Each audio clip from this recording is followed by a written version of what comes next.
We're back with some more no-gi jiu-jitsu today as we have Matt, everybody's favorite sandbagging blue belt, going up against Tyler, the college wrestler and purple belt. Matt has been off the channel for a while because of military training, but he's back and he's ready to retain his sandbagging title because Tyler's been a fierce competitor ever since he's been in my videos and he's been trying to take that title for himself. Tyler's underneath Matt right now in front head control, but because he has such soft knees from all of his surgeries, he doesn't want to try and stay standing with this mammoth of a man. Tyler has the right idea by starting underneath Matt but maintaining good contact. He wants to make sure that Matt doesn't have enough space where he can jump past his guard. He's setting up a variant of the shin guard and he's reaching around the leg, trying to set up his own sweep. Matt is going towards the head, but he makes a big mistake. If they're grabbing onto your leg and they're rotating out towards the single leg, you want to push their head off of your hip. If you allow their head to stay glued to you while they wrap up your leg, they're going to slowly rotate your hip out and then they're accomplishing their sweep, as Tyler just demonstrated for us.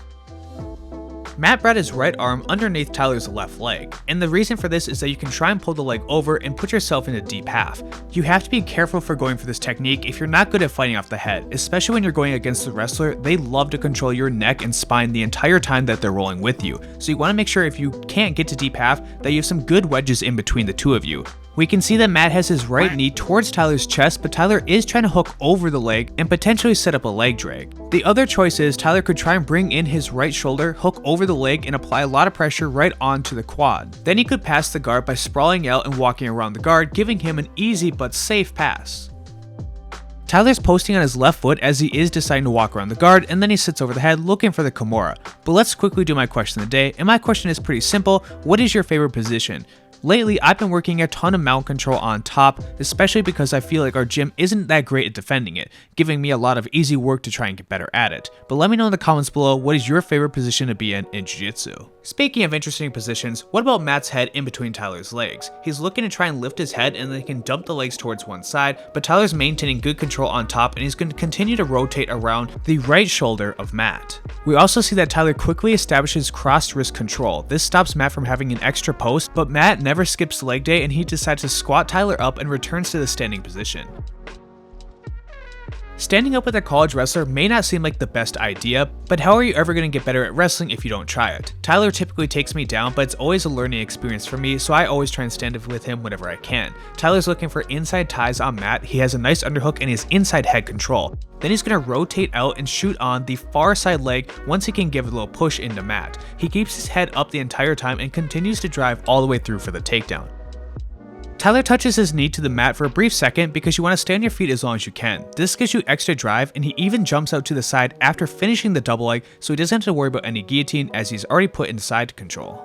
Framing out with your arms completely extended can be dangerous but also good. In this case, however, it's going to be dangerous because he gives Tyler the head and arm choke. Tyler tries to go to the opposite side immediately, but Matt catches him at half guard. It won't be that hard to bring the leg out, however. He just has to turn his knee a little bit and then he can free himself. This choke, however, has a few issues. One is that Tyler should be trying to pull his right arm across. The lock is right at the top of Matt's shoulder, but this doesn't give enough squeeze on the left side of Matt's carotid artery. You also want to be trying to look up and forward. If you can extend your neck forward, it'll help drive Matt's right arm into the other carotid artery, ensuring that you're going to get a nice head and arm choke.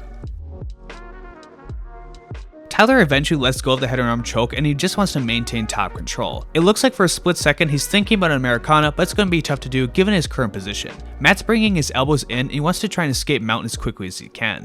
But if you're appreciating the video so far, make sure to press like on the video, otherwise you might have to be put into Tyler's top mount control and that won't be good for anyone. Tyler must think that his skill set is higher than it is because he's looking towards the no-gi Ezekiel choke. I've only seen him do that move like twice in his entire jiu-jitsu career, so there's no way he's going to pull it off on Matt. Instead, he's going to let Matt shrimp out towards the left side with a reverse shrimp, and now he's put into the half guard. Matt's even looking to attack Tyler's bad knee because he's a dirty fighter.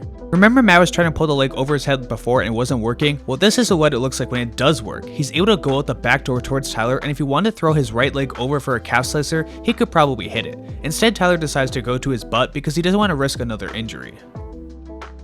It's not every day that a wrestler willingly wants to be put on their back, so definitely try and get your experience in when you can. If you can work on your top positions when they're trying to stand up, it's going to make you much better at developing your top game.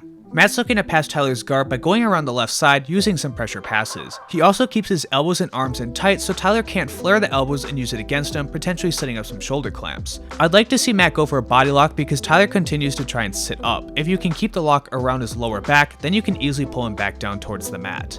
Tyler establishes a little bit of a chin ride and he pushes Matt's head offline. Then he goes for his own stand up and he hits a wonderful Granby roll to wind up on top of Matt. We have to watch this one back in slow motion because he did it so excellently that when he finishes the roll, he doesn't lose the position even though his leg is caught in a very peculiar position. Matt has an opportunity to try and tip Tyler over, but instead Tyler's able to turn his hips and now he can wind up on top of Matt. If you liked watching this video, please make sure to like, comment, and subscribe because we are at the end of the roll. It really helps me out and then I can get more people on the channel. Thanks to all my current viewers and patrons.